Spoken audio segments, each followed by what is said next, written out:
दिल्लीमधली ही थेट दृश्य आपण भाजपच्या महाअधिवेशनातली बघतोय। राज्यातले भाजपचे सर्व नेते या अधिवेशनासाठी उपस्थित आहेत आणि केंद्रातले नेते सुद्धा अधिवेशनासाठी उपस्थित राहतील आणि ते राज्यातल्या सर्व भाजपच्या नेत्यांना, पदाधिकाऱ्यांना, कार्यकर्त्यांना मार्गदर्शन करणार आहेत, कानमंत्र देणार आहेत। आगामी स्थानिक स्वराज्य संस्थांच्या निवडणुकांना डोळ्यासमोर ठेवून या निवडणुकांचं रणशिंग फुंकत भाजपनं या महाअधिवेशनाचं आयोजन शिर्डीमध्ये केलंय। त्याची ही थेट दृश्य। भाजपचे राज्यातले सर्व नेते या अधिवेशनाला उपस्थित आहेत, तर केंद्रातले नेते म्हणजेच भाजपाध्यक्ष जे.पी. नड्डा, केंद्रीय गृहमंत्री अमित शहा हे देखील या अधिवेशनाला उपस्थित राहणार आहेत आणि स्थानिक स्वराज्य संस्था निवडणुका डोळ्यासमोर ठेवून यापुढे देखील अशाच पद्धतीने कामाला लागण्याचे आदेश कालच्या पूर्वसंध्येला घेतलेल्या बैठकीमध्ये देवेंद्र फडणवीस आणि चंद्रशेखर बावनकुळे यांनी आपल्या कार्यकर्त्यांना दिलेच आहेत आणि या महाअधिवेशनाच्या माध्यमातून पुन्हा एकदा कार्यकर्त्यांना मार्गदर्शन केलं जाणार आहे आगामी निवडणुकांच्या दृष्टीने। एक प्रकारे आगामी महापालिका निवडणुकांचं रणशिंगच भाजपनं फुंकलंय या महाअधिवेशनाच्या माध्यमातून। तर आज भाजपमधल्या दिग्गजांचं मार्गदर्शन सर्व नेत्यांना, पदाधिकाऱ्यांना, कार्यकर्त्यांना लाभणार आहे। राज्यस्तरीय असं हे अधिवेशन आहे, त्यामुळे संपूर्ण राज्यातले कार्यकर्ते, पदाधिकारी, नेते हे भाजपच्या शिर्डीमध्ये होणाऱ्या महाअधिवेशनाला उपस्थित आहेत। या अधिवेशनाला काही क्षणात सुरुवात होते, त्याचीच ही दृश्य आपण बघतोय। विशेष म्हणजे भाजपाध्यक्ष जे.पी. नड्डा आणि केंद्रीय गृहमंत्री अमित शहा हे कार्यकर्त्यांना मार्गदर्शन करणार आहेत। तसंच येणाऱ्या स्थानिक स्वराज्य संस्था निवडणुकीची रणनीती याच महाअधिवेशनातनं ठरवली जाणार आहे। शिर्डीमध्ये आज भाजपचं हे महाअधिवेशन आणि राज्यातले सगळे प्रमुख नेते या अधिवेशनासाठी उपस्थित आहेत आणि कार्यकर्ते, पदाधिकारी सुद्धा। केंद्रीय गृहमंत्री अमित शहा हे देखील तिथे उपस्थित राहणार आहेत। जे.पी. नड्डा हे देखील कार्यकर्त्यांना कानमंत्र देणार आहेत।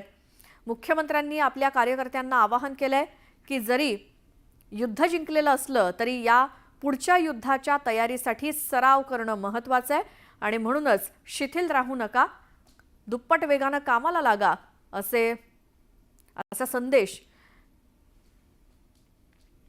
देवेंद्र फडणवीसांनी आपल्या कार्यकर्त्यांना दिलाय आणि त्यातच आता दिग्गजांचं देखील मार्गदर्शन लाभणार आहे। तर कसं स्वरूप असणार आहे आजच्या या महाअधिवेशनाचं भाजपच्या, जाणून घेऊयात। आमचे प्रतिनिधी राहुल जोरी आहेत आपल्या सोबत। राहुल, काय माहिती? श्वेता, राज्याच्या भाजपच्या सत्ता स्थापनेनंतरच्या पहिल्या अधिवेशनाला आता सुरुवात झालेली आहे। आपण बघतोय की व्यासपीठावर मुख्यमंत्री देवेंद्र फडणवीस यांच्यासोबतच प्रदेशाध्यक्ष चंद्रशेखर बावनकुळे यांच्यासोबतच राज्यभरातील अनेक मातब्बर नेते जे आहेत ते उपस्थित आहेत। काही वेळातच अमित शहा, केंद्रीय गृहमंत्री अमित शहा हे देखील शिर्डीमध्ये दाखल होतील। एकंदरीत बघितलं तर सत्ता स्थापनेनंतरचं पहिलं अधिवेशन असल्यानंतर भाजपनं आता स्थानिक स्वराज्य संस्था यावर संघटनात्मक बांधणीला सुरुवात केलेली आणि सर्वाधिक सदस्य मिळवणीसोबत येत्या काळातील स्थानिक स्वराज्य संस्था या देखील एक हाती कशा ताब्यात घेता येतील यासाठी भाजपनं जे आहे ती रणनीती आखायला सुरुवात केलेली आहे। अधिवेशनाची आजची सुरुवात अर्थातच सरकारच्या सत्ता स्थापनेच्या अभिनंदन प्रस्तावापासून होईल आणि त्यानंतर दिवसभर अनेक प्रस्ताव, महत्वाचे प्रस्ताव जे आहेत ते मांडले जातील। मात्र या सगळ्या टप्प्यामध्ये सर्वाधिक महत्वाची गोष्ट म्हणजे अर्थातच स्थानिक स्वराज्य संस्थांमध्ये संघटनात्मक पातळीवर एकाकी लढण्याची भाजपनं सुरू केलेली तयारी असंच म्हणावं लागेल। राहुल, दोन एकतर उद्देश आहेत, एकतर संघटनात्मक बांधणी आणि दुसरे म्हणजे आगामी निवडणुकांच्या दृष्टीनं जी काही तयारी आहे ती। बरं, या सगळ्यामध्ये मार्गदर्शन कोणकोणते नेते करणार आहेत उपस्थितांना आज संपूर्ण दिवसभर?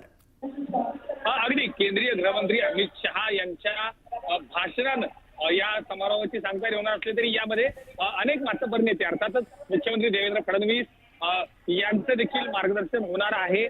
प्रदेशाध्यक्ष चंद्रशेखर बावनकुळे यांनी देखील काल आपल्या कार्यकर्त्यांना मार्गदर्शन केलं।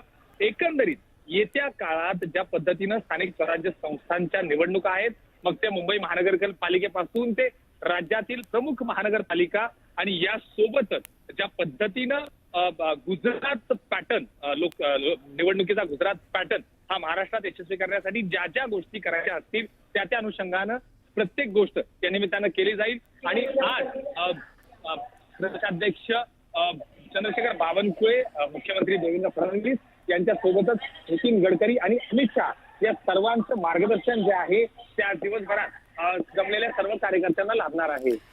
बरं राहुल, टॅगलाईनच अशी ठेवण्यात आली आहे की महाराष्ट्र आता थांबणार नाही.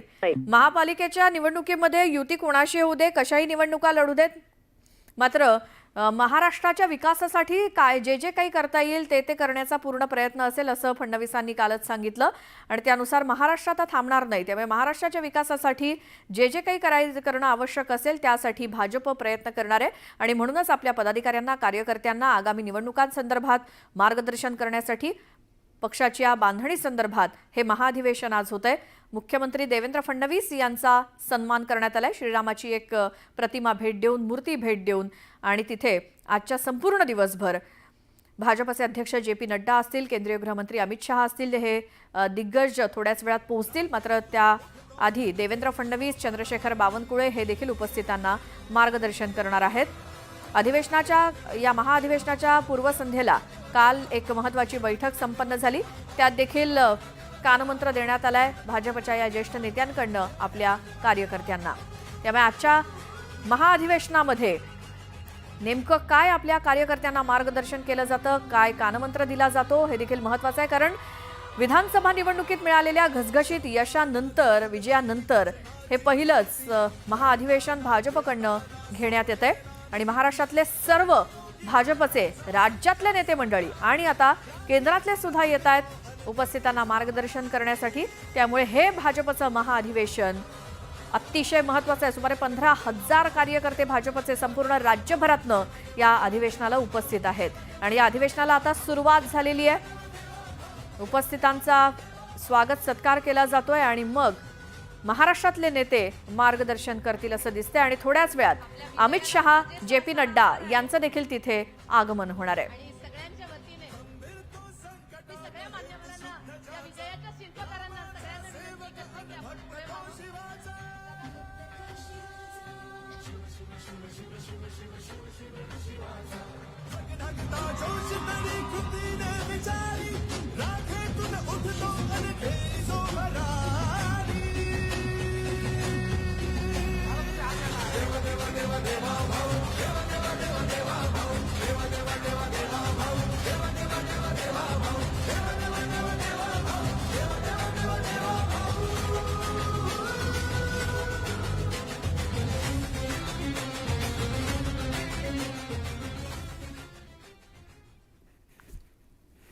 यानंतर आपले अध्यक्ष माननीय चंद्रशेखरजी बावनकुळे यांचा सन्मान देखील मोनिकाताई आणि या महाअधिवेशनासंदर्भातले सगळे अपडेट देण्यासाठी आमचे प्रतिनिधी राहुल झोरी आपल्या सोबत आहेतच.